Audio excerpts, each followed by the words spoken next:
The air was thick with entitlement. Crystal glasses clinked.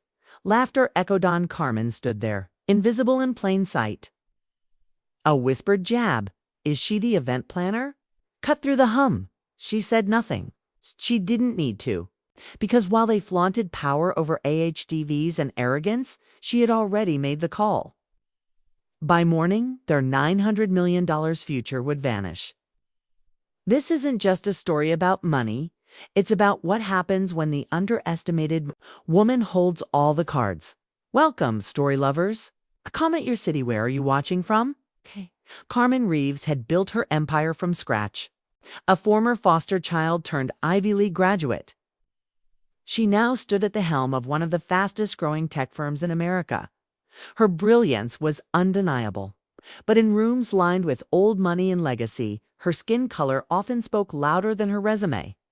On a crisp Friday morning, Carmen landed in the Hamptons to finalize what would be the biggest deal of her career: $900 million merger with the influential Whitmore family.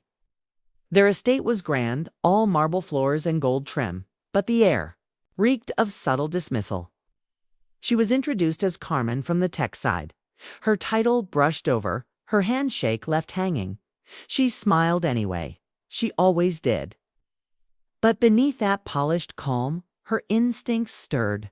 Something wasn't right here, and soon they'd make it painfully clear. The brunch was lavish white linen, champagne flutes, and laughter echoing across acres of manicured lawn. Carmen stood among them, a quiet storm in a sea of dismissive grins. While the men discussed markets, the women barely acknowledged her, whispering behind pearl-draped hands. She noticed one taking a photo of her shoes.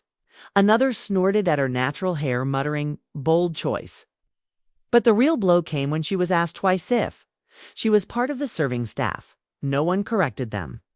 Not even Harold Whitmore, the family patriarch and lead investor, who smirked and said, "She's got presence, though maybe she should host our events." The laughter that followed sliced deeper than any insult. Still, Carmen held her poise for hours, until they led her on a house tour and casually skipped the study where the deal documents waited. Instead, they showed her the wine cellar. "You probably don't drink this kind of stuff," Harold joked. She didn't flinch. But her assistant saw the shift, the tight jaw, the narrowed eyes. They had no idea who they were humiliating, and no clue what that mistake would cost them. The next morning, Carmen arrived early before the Whitmores even woke. She walked into the study, pulled the merger documents off the desk, and dialed her legal team. "Shred it. We're out," she said. When the family finally joined her, smug and oblivious, she simply stood and said, "Thank you for your hospitality. We're rescinding the deal." Their faces drained of color.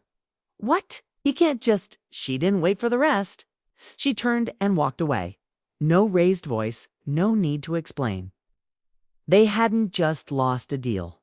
They had revealed who they really were. Then Carmen had made her final move with the grace of someone who knew her worth. Dear audience, if you're enjoying the story, don't forget to give it a like. It really helps. The news hit headlines within hours. $900 million merger canceled by Black CEO over racism allegations. Investors panicked. Stock dipped. But Carmen received thousands of messages, young Black women, aspiring entrepreneurs, and corporate allies calling her a hero. She didn't cancel the deal to prove a point.